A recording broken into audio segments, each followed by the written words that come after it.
Delhi CM Kejriwal కి కోర్టులో మళ్లీ షాక్ తగిలింది. లిక్కర్ స్కామ్ లో కేజ్రీవాల్ జ్యుడిషియల్ కస్టడీని జూలై 3 వరకు పొడిగించింది కోర్టు. ఆయన 100 కోట్లు లంచం డిమాండ్ చేసినట్టు తమ దగ్గర ఆధారాలున్నాయని కోర్టుకి ఈడీ తెలిపింది.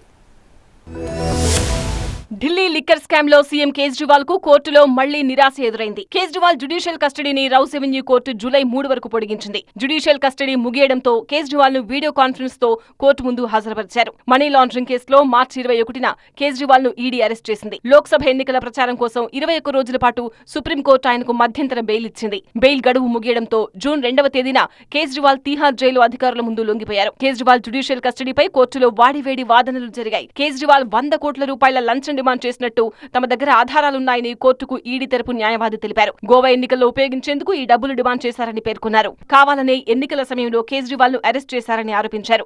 కేజ్రీవాల్ కింది కోర్టులో బెయిల్ పిటిషన్ వేసుకోవచ్చని సుప్రీంకోర్టు తీర్పిచ్చిన విషయాన్ని గుర్తు చేశారు.